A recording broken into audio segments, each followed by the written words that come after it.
មក unboxing សភៅពីខាងវ៉ាន់សភៅ no មកប្រាប់ពី promotion របស់បងវ៉ាន់សភៅ yes ខ្ញុំមក unboxing សភៅដែលខ្ញុំបានទិញពីខាងវ៉ាន់សភៅនៅក្នុងឱកាស mid year sale ដែលគាត់បាន promotion គ្រាន់តែឃើញស្នៀតអ្នកទាំងអស់គ្នាប្រកាសជាដឹងថាជាសភៅអីហីពោះការវេចខ្ចប់ស្អាតមែនតើសិនជានិយាយថាខ្ញុំអត់ដឹងក៏អត់ត្រូវដែរដោយសារខ្ញុំជាអ្នកកំងហើយ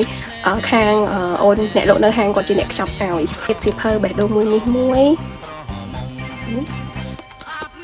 អានេះទិញសភៅធម្មតាតែទាគេដូចសភៅឈុតពិសេសអានេះបេះដូងមួយនេះតាំងពីនៅក្របចាស់ហ៎ចឹងស្នៀតសភៅបាន5ហ្នឹងតែពិសេសមកដល់ហើយ sticker ខ្ញុំសុំគាត់បាន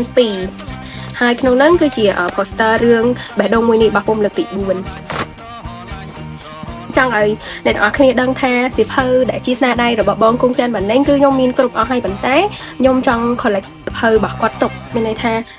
នេះគាត់ទៅតែបោះពុំថ្មីដែលពាក្យថាស្រឡាញ់ហ្នឹងគឺគាត់មានដាក់ពាក្យមួយនៅពីមុខហើយខ្ញុំមានតែពាក្យថាស្រឡាញ់ដូចជា version ចាស់ version តាំងពីជំនាន់សៀវភៅនឹងចេញដំបូងហើយឃើញលើកនេះគាត់មាន promotion mid year sale ក៏ទិញទៅនេះគឺជាសៀវភៅបេះដូងមួយនេះក្របពណ៌កាឈូករបស់ពុំលើកទី3សៀវភៅនេះក៏មានដែរបើសិនជាអ្នកទាំងអស់គ្នាចង់ collect ទុកអាចទិញពីគាត់បានហើយអានេះគឺជាសៀវភៅបេះដូងមួយនេះរបស់ពុំលើកទី4សៀវភៅតែមួយទេគ្រាន់តែថាគាត់ដូរក្របមើលសៀវភៅមួយក្បាលចុងក្រោយដែលខ្ញុំបានទិញពីតែមួយនេះខ្ញុំជាសៀវភៅដែលនិយាយពីសម័យប៉ុលពតខ្ញុំក៏ចាប់អារម្មណ៍ចង់ទិញហើយក៏ទិញពីខាងបងវ៉ាន់សៀវភៅនេះគឺជាសៀវភៅទាំងអស់ដែលខ្ញុំបាន collect ទុកស្នាដៃរបស់បងគង់ច័ន្ទបណ្ឌិតសៀវភៅនេះគឺជាក្របសៀវភៅទី1ដែលមានចំណងជើងថាបេះដូងមួយនេះអានេះក្របចាស់ជាងគេហើយសៀវភៅពាក្យថាស្រឡាញ់ក្របពេលដែលបោះពុំដំបូងហើយសួស្ដីសមុទ្របោះពុំមុនគេដែរនេះបោះពុំលើកទី2ពាក្យថាស្រឡាញ់ភាគ2ពាក្យថាស្រឡាញ់ភាគ1បោះពុំលើកចុងក្រោយដងមួយនេះបោះពុំលើកទី4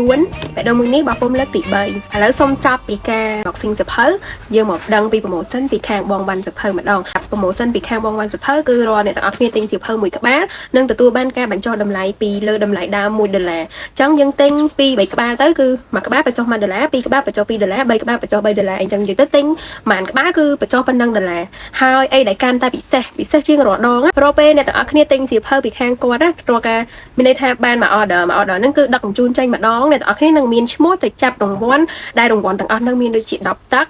ចាំខ្ញុំដាក់រូបនៅលើនេះមាន10ទឹកមាន tote bag មានឆាតមាន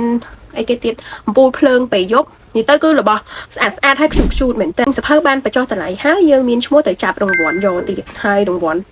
ដូច10ទឹកដូចអីពណ៌ស្វាយអ្នកទាំងអស់គ្នាដែលស្រឡាញ់ពណ៌ស្វាយឬក៏ជា fan របស់បងណេងយូប្រកាសជាដឹងហើយថា idol យើងគាត់ចូលចិត្តពណ៌ស្វាយអញ្ចឹងក្នុងនាមយើងជា fan គួរតែទិញសភៅពីហាង idol ដើម្បីបានឈ្មោះយកទៅចាប់រង្វាន់យក10ទឹកពណ៌ស្វាយទាំងអស់គ្នាសម្រាប់ promotion ពីខាងហាងបងវ៉ាន់សភៅគឺមានចាប់ពីថ្ងៃទី12ដល់ថ្ងៃទី21ខែមិថុនានេះហើយគេអត់កំណត់ចំនួនទិញទេអ្នកទាំងអស់គ្នាចង់ទិញម្ដងមួយក្បាលឬក៏អីក៏ដោយឲ្យតែ order ហ្នឹងគឺដឹកចេញនៅក្នុងមួយថ្ងៃអ្នកទាំងអស់គ្នានឹងមានឈ្មោះមួយសម្រាប់ចាប់រង្វាន់អញ្ចឹងណាហើយ promotion នេះគឺមានទាំងសាខា1និងសាខា2អ្នកទាំងអស់គ្នានៅចិត្តមួយណាទៅទិញមួយហ្នឹងឬក៏ចង់ទិញ online ក៏បានដែរអញ្ចឹងវីដេអូខ្ញុំមានតែប៉ុណ្្នឹងទេជួបគ្នានៅវីដេអូក្រោយទៀតបាយបាយ